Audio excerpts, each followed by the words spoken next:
کہ ان کی طبیعت شدید ناساز تھی جس کی وجہ سے انہیں ایڈمٹ کیا گیا، اور اتنی حالت خراب ہے، جو وہاں کے مقامی رپورٹر ہیں وہ بتاتے ہیں کہ اتنی حالت خراب ہے کہ وہ بات نہیں کر پا رہے، اور کچھ لوگوں نے کلیم کیا ہے مبینہ طور کے اوپر، کنفرم نہیں ہے لیکن کلیم کیا ہے کہ کچھ دیر کے لیے انہیں آکسیجن اور وینٹ پہ بھی رکھا گیا۔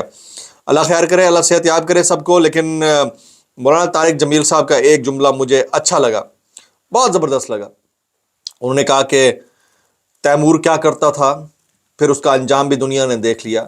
شداد حامان فرعون کیا کرتے تھے، اس کا انجام بھی دنیا نے دیکھ لیا۔ تو جو ظلم بربریت انہوں نے گزشتہ 2.5 سال کے اندر دیکھی ہے، ایسا نہ کبھی دیکھا نہ کبھی سنا۔ تو دور حاضر کے اندر جو کچھ ہوا ہے یہ افسوسناک ہے، اور جنہوں نے ظلم ڈھائے ہیں وہ اس کا انجام دیکھیں گے۔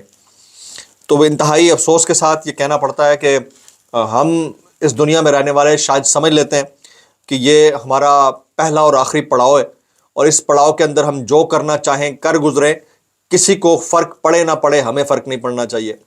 لیکن یاد رکھیے گا کہ ایک پلان انسان کا ہے، ایک پلان اللہ کا ہے۔ اللہ جو پلان کرتا ہے اس کے نتائج دکھا دیتا ہے، دنیا والوں کو دنیا میں، اور دنیا سے گزر جانے والوں کو آخرت میں یا گزر جانے کے بعد۔ تو انتہائی افسوسناک ہے۔ بہرحال یہ عوامل پاکستان جیسے ملک کے اندر ہم وٹنس کرتے آ رہے ہیں۔ آپ ذرا آ جاتے ہیں کاٹلنگ والا جو واقعہ ہوا تھا نا مردان میں، مبینہ طور کے اوپر ڈرون اٹیک، مبینہ اس لیے کہہ رہا ہوں کہ کوئی کنفرم نہیں کر رہا، وہاں کے مقامی رپورٹرز کہہ رہے ہیں، لیکن جو وفاق ہے اس کے بھی بیانات میں تضادات ہیں۔ یہ سنیے گا، یہ عطا تارڑ صاحب کچھ اور کہہ رہے ہیں، فارم 47 کے وزیر اعظم کچھ اور کہہ رہے ہیں۔ وزیر اعظم اور عطا تارڑ کے بیان میں تضاد سامنے آ چکا ہے۔ کاٹلنگ اور کلات آپریشن میں مجموعی طور پر 6 دہشت گرد ہلاک ہوئے، یہ شہباز شریف نے کہا۔ عطا تارڑ کہتے ہیں کہ 17 دہشت گرد ہلاک ہوئے۔ تو اب کس کی بات پر یقین کیا جائے، کس کی بات پر یقین نہ کیا جائے؟ حکومتیں عوامی مینڈیٹ کے اوپر بنتی اسی لیے ہیں تاکہ عوام کا ٹرسٹ جو ہے وہ ون کیا جائے۔ عوام کا ٹرسٹ اگر آپ ون نہیں کر پاتے تو آپ جتنا مرضی سچ بول رہے ہو لوگ جھوٹ سمجھیں گے، اور جب آپ کی ہر سچ کو جھوٹ مانا جائے اور آپ کے مخالف کے سچ کو سچ یا جھوٹ کو بھی سچ مانا جائے تو پھر آپ سمجھیں کہ آپ اخلاقی طور پر ہار چکے ہیں، شکست خوردہ ہیں، چاروں شانے چت ہو چکے ہیں۔ یہ مان لینا چاہیے، اور اگر کوئی نہیں مانتا تو اپنی عقل کا علاج کرا لے۔ عمران خان صاحب اور عوام کے درمیان ایک ڈائریکٹ ریلیشن شپ ہے، یاد رکھیے گا۔ یہ ڈائریکٹ ریلیشن شپ ہمیں 2024 کے 8 فروری کو دیکھنے کو ملا تھا۔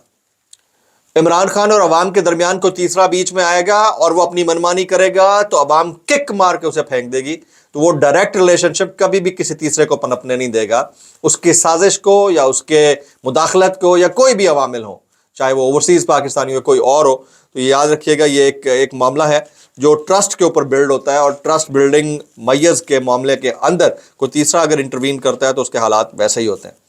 اچھا، ہمارے دوست ہیں عمران ریاض خان صاحب، انہوں نے 2-3 سٹوریز دی ہیں، خاص طور کے اوپر وہ جو واقعہ ہوا تھا نا مبینہ طور کے اوپر مذاکراتی عمل اوورسیز پاکستانیوں کے ایک چیپٹر کے کچھ لوگوں کا بڑی شخصیات سے پاکستان کے اندر، اس کے اوپر وہ بات کرتے ہیں کہ اوورسیز نے دوسری پارٹی سے سوال کیا کہ آپ نے 2024 کے انتخابات میں ڈے لائٹ رابری کی ہے، تو جواب میں ان کو یہ کہا گیا کہ موجودہ الیکشن ریورس نہیں ہوں گے۔ یہ وہ بات تھی جو میں پچھلے 6 مہینے سے آپ سے مستقل بنیادوں کے اوپر کہہ رہا ہوں کہ پاکستان تحریک انصاف کو 8 فروری کے اپنے چوری شدہ مینڈیٹ کو واپس لینا چاہیے، بجائے اس کے کہ نئے الیکشن میں جائیں۔ اس بات کی گارنٹی کون دے گا کہ اگلے انتخابات آپ فارم 47 سے نہیں فارم 45 سے ہاریں گے؟ اس بات کی گارنٹی کوئی نہیں دے گا، اور کیسے آپ اس کے اوپر ٹرسٹ کر لیں گے اور کیسے یہ بات چلے گی؟ یہ سمجھنے والی بات ہے، اس کو سمجھنے کی ضرورت ہے۔ پھر اوورسیز وفد نے کہا کہ چوروں ڈاکوں کا گند اور ملبہ آپ نے اپنے کندھے پر اٹھا لیا ہے، تو جواب ملا کہ آصف زرداری تو بہتر ہے۔